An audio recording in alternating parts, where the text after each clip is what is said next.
یہ نور مظہر ہے اللہ کے اس ذات کا جو ذات عین علم ہے،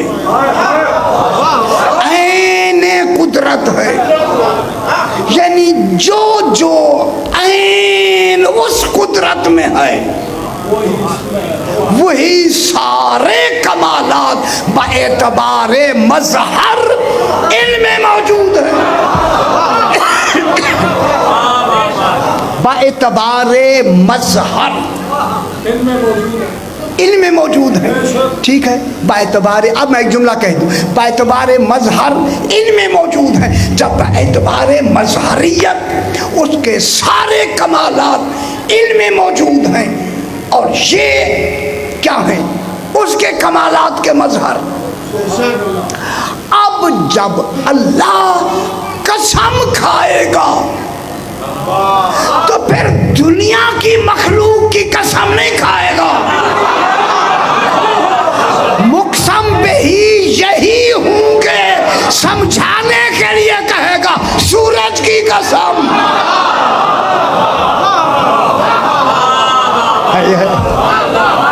صحیح توجہ، یہ کیوں کہے گا؟ سمجھانے کے لیے، چونکہ سورج بعد میں کل بیان کریں گے، چونکہ سورج ان کے وجود سے بنا، ان کے وجود ہے، پھر وجود جو دوسرا وجود آتا ہے وہ کل بیان کریں گے، ان کے وجود، ان کا جو اصلی وجود ہے یہ کیا ہے؟ خالق کے لیے، خالق ان کا کی علت ہے، یہ معلول ہے، اور اللہ بھی ان کی علت تامہ ہے۔ جب علت تامہ ہے تو علت تامہ میں شرط یہ ہے کہ جب سے علت تامہ ہو، معلول کے وجود میں تاخیر ہو تو پھر علت ناقصہ ہو جائے۔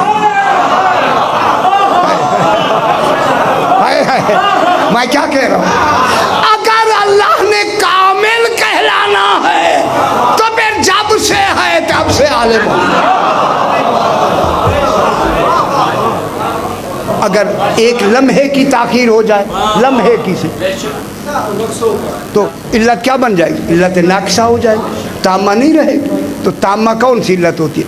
جب سے تامہ ہو تب سے معلول ہو، معلول کا وجود تو معلوم ہو گیا آل محمد علیہ السلام کا جو وجود اول ہے، اس سے پہلے زمانہ نہیں ہے۔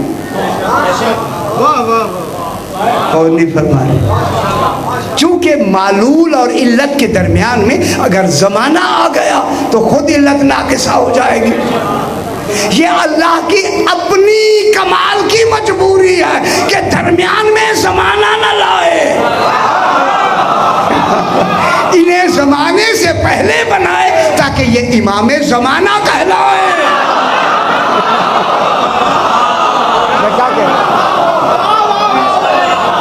یہ اللہ کی نقص کی مجبوری نہیں، یہ اللہ کی کمال کی وجہ سے ہے۔ وہ کمال ہی ایسا ہے کہ آل محمد کو اس وقت سے بنائے، ابھی وقت ہی نہ ہو۔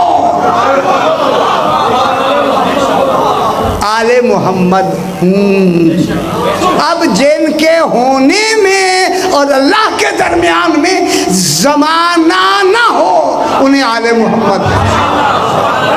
اب نہ کہا کریں کہ آل محمد کب سے ہے، کب تو زمانے میں آتا ہے،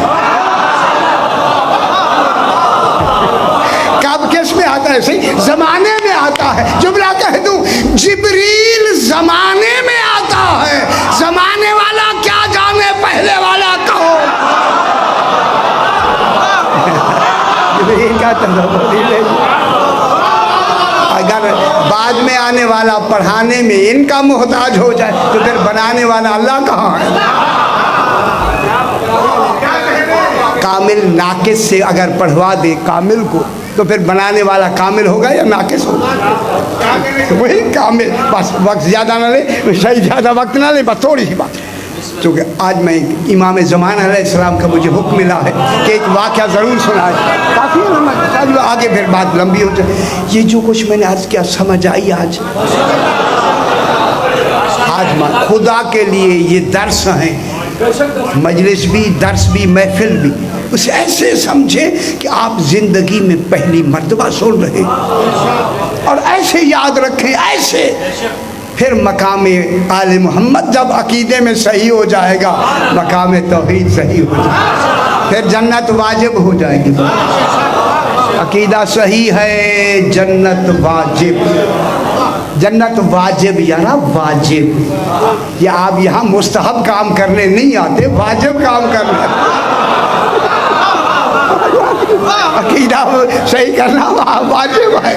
بس یہ محمد کاظمی کہتے ہیں کہ میں، یہ شیخ مرتضی انصاری جو رسائل مقاصد کے استاد بھی تھے، ان کے یہ شاگرد ہیں، یہ فرماتے ہیں کہ میں نجف اشرف میں ہوں، خیال آیا کہ کیوں نہ امام زمانہ سے ملاقات کی جائے، اللہم صلی علی محمد و آل محمد۔ چل، یہ کہتے ہیں کہ میں نے امام زمان علیہ السلام کے لیے بڑی کوشش کی مگر ملاقات نہیں ہوئی، آخر میں مسجد صالح میں آیا اور وہاں بھی میں نے بہت کوشش کی مگر وہ ملاقات نہ ہوئی۔ مجھے کسی نے کوفے میں کہا کہ ایک آدمی ہے جو سبزی بیچتا ہے کوفے میں، وہ امام زمانہ سے متوسل ہے، میں نے کہا کہ اس سے رابطہ کروں۔ اب اس سے رابطے کے لیے میں گیا اور اسے دیکھا، اس کے ساتھ رہو رسم پیدا کیے، دکان پہ گیا، کوئی چیز خریدی، بیٹھا، ایسا ایسا مراسم ہو گئے۔ ایک دن جو میں مسجد صالح میں آیا تو اسے انہوں نے مجھے بتایا کہ میری امام زمانہ علیہ السلام سے متوسل ہے۔ میں نے کہا ایسا پوچھو تو کیسے پوچھوں؟ یہ کہتا ہے کہ میں جب مسجد صالح سمجھتی ہے نا، وہاں شب بدھ کو امام زمانہ کی آمد ہوتی ہے، کہتا ہے میں اتفاق سے وہاں گیا تو یہ مجھے مل گئے، یہ صاحب مجھے ملے، جب ملے تو میں بڑا خوش ہو گیا کہ ان سے جو بات میں نے پوچھنی ہے وہ بھی پوچھ لیتے ہیں۔ وہ مسجد صالح سے فارغ ہو گئے، مسجد کوفہ میں آئے۔ جب مسجد کوفہ میں آئے ہم نے عمل شمل کر لیے، کر کے میں نے انہیں کہا آپ کو امام زمانہ سے ملاقات کیسے ہوئی؟ اچھی بات ہے، کیسے ملاقات ہوئی؟ وہ فرماتے ہیں کہ بھائی ایسے ہوئی کہ میں بڑی طلب میں تھا کہ امام زمانہ علیہ السلام سے کسی طریقے سے ملاقات ہو جائے۔ ایک دن منگل کے دن میں اپنے گھر سے نکلا کہ شب بدھ وہاں مسجد صالح میں جانا ہے، انتہائی بارش، سخت سردی، میں مسجد صالح میں مغرب کی غروب ہوا تو میں مغرب میں پہنچا، جب میں گیا تو مغرب میں کوئی آدمی نہیں، بالکل کوئی بشر نہیں۔ میں نے کہا جلدی جلدی میں مغرب کی نماز پڑھ لوں۔ اب تو کوفہ ذرا یہ کوفے سے ہٹ کر تھی، آبادی سے ذرا دور، 2-3 منٹ اور زحمتیں انشاءاللہ تمام ہوتی ہیں۔ تو یہ کہتے ہیں کہ میں وہاں گیا تو کوئی آدمی نہیں، لیکن میں نے کہا اچھا جلدی جلدی میں مغرب کی نماز پڑھ لوں اور عشاء کی باقی تاکیبات مسجد کوفہ میں، وہاں تو آبادی ہے۔ یہ کہتا ہے کہ میں ابھی پڑھ ہی رہا تھا تو میں نے محسوس کیا کہ روشنی ہو گئی اور وہاں چراغ بھی نہیں ہے، روشنی چراغ سے بھی زیادہ ہے، مگر میرے ذہن و گمان میں نے خیال کیا اچھا ہے کوئی زائرین آ گئے ہیں، لہذا چلو رونق ہو گئی۔ جب میں نے جلدی فارغ ہوا تو میں انہی کی طرف گیا تو میں نے دیکھا ذیشان انسان ہے جو عبادت میں مصروف ہے۔ خدا کے لیے جن کا امام عبادت کرنے والا ہو، ماننے والوں کو عبادت کرنا ضروری ہے، عبادت سے دور نہ جائیں خدا کے لیے، ٹھیک ہے۔ میں نے دیکھا ایک ذیشان انسان عبادت میں مصروف ہے، مگر قریب گیا، میں نے بھی جو پڑھنا تھا وہ پھر میں نے بھی شروع کر دیا۔ خیال آیا اگر یہ میرے ساتھ مسجد کوفہ چلے تو بہت اچھا ہے۔ اب ان کے خیال میں تھا کہ یہ کوئی عربی ہے، وہ آئے ہیں۔ یہ کہتا ہے جو ہی میں فارغ ہوا تو انہوں نے کہا اچھا یہ بھی پھر بھی نہیں سمجھے، اچھا تمہارا ارادہ ہے کہ میں تمہارے ساتھ مسجد کوفہ چلوں؟ یہ کہتے میرے دل کی بات، ہاں صحیح، میں تو آپ کو چاہتا ہوں کہ چلیں۔ اچھا اب جو ہم باہر نکلے بارش ہو رہی تھی لیکن احساس ہی نہیں کہ بارش ہو رہی ہے، نہیں ہم جا رہے ہیں بالکل جگہ صاف، نہ کوئی بارش کا امکان ہے، خشک بالکل۔ چلتے چلتے ہم مسجد کوفہ میں آئے۔ اب جو ہی ہم مسجد کوفہ کے دروازے میں آئے تو میں نے دستک دی، اندر سے کہا کون ہے؟ وہ جو اندر تھے آدمی، انہوں نے کہا ہم آئے ہیں زائرین ہیں۔ انہوں نے کہا اتنی